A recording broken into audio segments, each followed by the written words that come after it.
Друзья, сейчас мы будем рисовать вот такие вот волосы. Я называю такие волосы волнистые. Начнем с построения. Делать это совсем несложно. Я поделил голову на такие вот, точнее прическу на такие вот линии. И моя задача сейчас грубо их перекидать. Главное, чтобы они были параллельны, как на фотографии. А затем просто нужно вот эти углы закруглить, собственно, и все. Потом мы задаем направление роста волос. И практически у нас задача выполнена.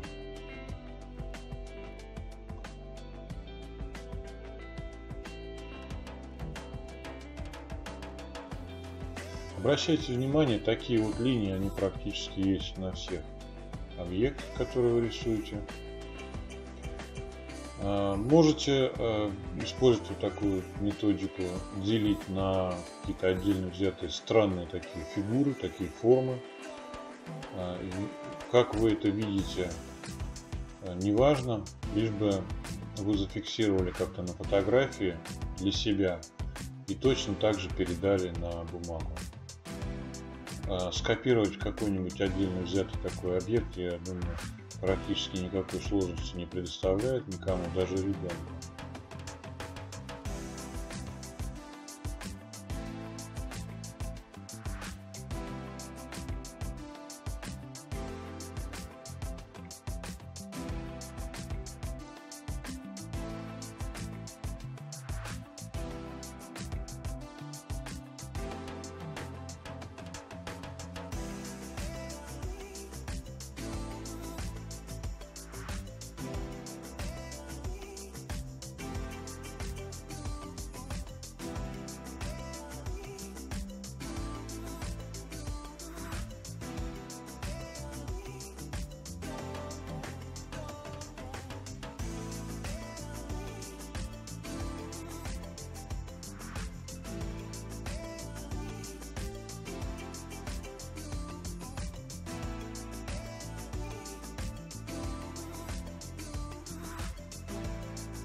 Не забывайте про направление роста волос, про границы отдельно взятых локонов.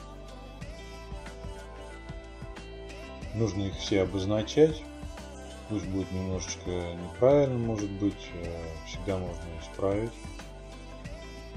Я иногда даже специально рисую, знаю, что, возможно, делаю это не совсем так, как на фотографии, но мне это дает большое преимущество. Когда у меня есть даже неправильно нарисованные объекты, я гораздо легче идентифицирую их неправильность, чем если бы они вообще были не нарисованы, и я с первого раза пытался бы нарисовать их правильно. Поэтому можно нарисовать неправильно, чтобы потом исправить, как первое и второе пункты отдельно взятого какого-то задания.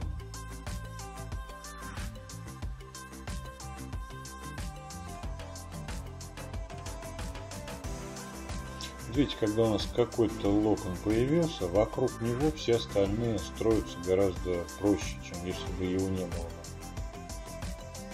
Я уже вижу, что где-то внизу локон расширяется или наоборот сужается, но вижу это, когда у меня есть какой-то один ориентир. Если их много, то мне видеть это еще гораздо легче. Я сейчас создаю много таких ориентиров, таких вот направлений волос, таких вот границ локонов. Мне будет проще потом раскрашивать.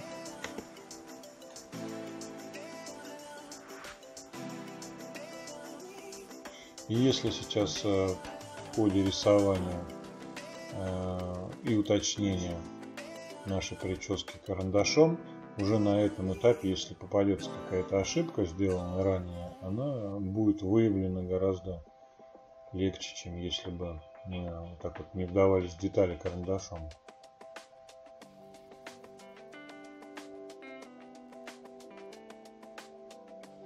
Вот видите, практически уже закончен наш эскиз. Все начиналось с пустого листа, без всяких переводов, без всяких там каких-то подручных хитрых средств. У нас практически точно скопирован линейный рисунок.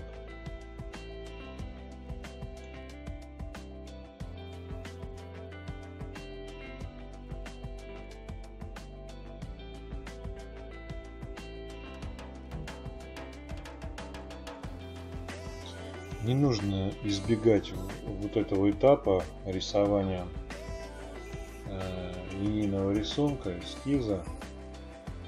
Не надо применять никакие другие средства и избегать этого, потому что развитие глазомера вот на этом этапе вам облегчит задачу уже при раскрашивании. При раскрашивании тоже глазомер работает.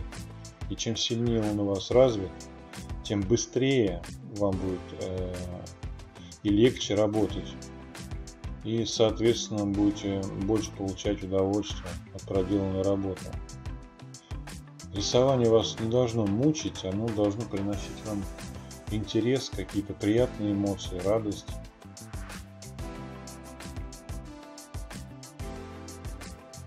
Должна быть концентрация.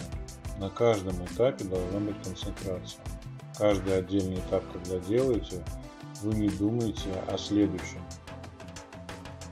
Допустим, вам этот этап не нравится, вы думаете, скорее бы перейти к следующему или одному из следующих, который вам уже нравится. Нужно рисовать каждый этап тщательно. Они все друг друга дополняют.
Сейчас мы что делаем? Какой у нас этап? Мы подчеркиваем все, что мы нарисовали карандашом, чтобы оно у нас не затушевалось на следующих этапах.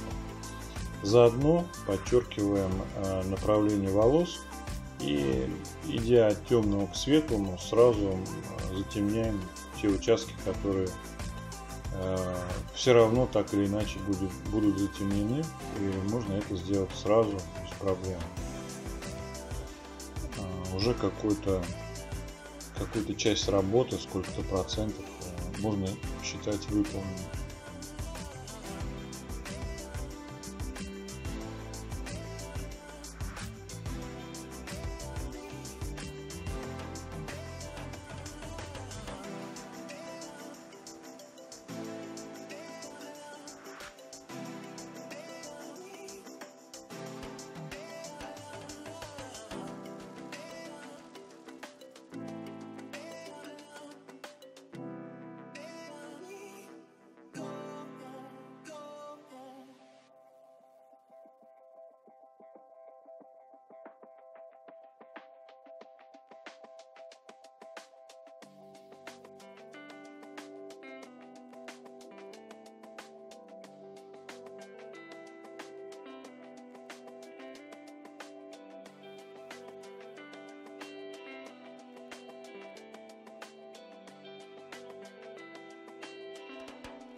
Все, что можно делать большими кисточками, естественно, делаем большими кисточками, ни в коем случае не маленькими.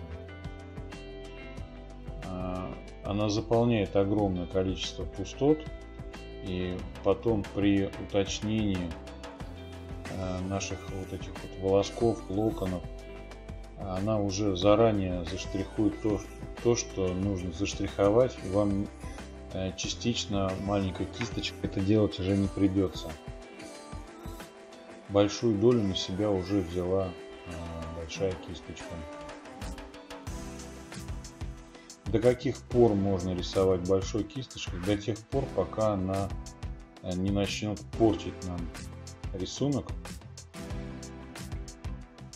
то есть заходить за какие-то границы или какие-то очень мелкие участки, где она просто не помещается, где она не может развернуться, где она не может пошевелиться. Вот до этих пор мы работаем большой кисточкой. У нее большая производительность, поэтому желательно ей как следует отработать. Таким образом вы ускоряете свой процесс рисования. Каждый отдельно взятый этап нужно выполнять по максимуму. Тем быстрее в сумме ваша работа.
Вот сейчас мы делаем практически то же самое, что и предыдущей кисточкой, большой.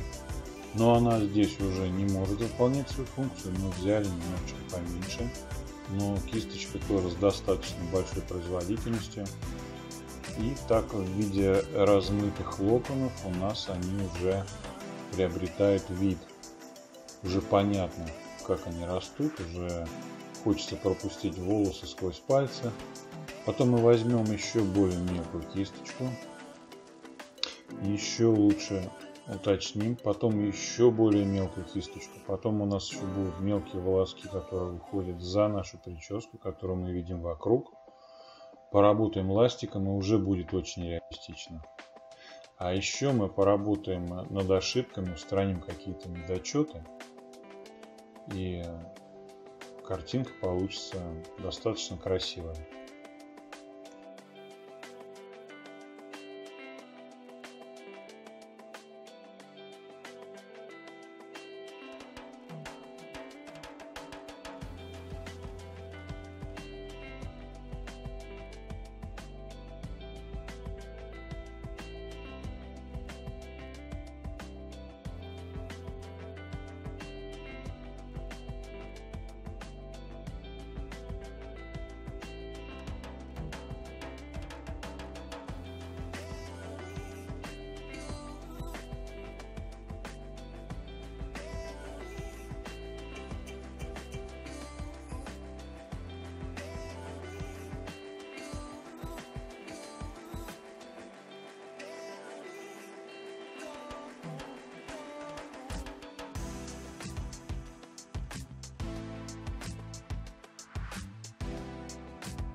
Ну вот, работа нашими большими кисточками подошла к концу. Целое мы сделали. Все у нас подчиняется, друг с дружком гармонирует. Сейчас мы поработаем вот такой вот кисточкой, скажем так, средненькой. Какие-то грубые такие моменты, не совсем еще точные, пробежимся по всей поверхности нашей прически. Потом перейдем еще к более мелкой прорисовке.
Итак, первый урок по рисованию волнистых волос у нас подходит к концу. Это первая часть. Дальше есть продолжение. Итак, давайте подведем итоги. Мы, значит, нарисовали эскиз, следили за параллельностью, контурами, за какими-то основными формами, на которые делится наша прическа. Нарисовали мы линейный рисунок, затем мы обозначили направление роста волос, обозначили контуры наших локонов и начали работать уже большой кисточкой. Отработали большие площади, практически основные все. И постепенно идем от крупных участков, от крупных кисточек к более мелкому и более точному рисованию. Ну, продолжение у нас будет во второй части.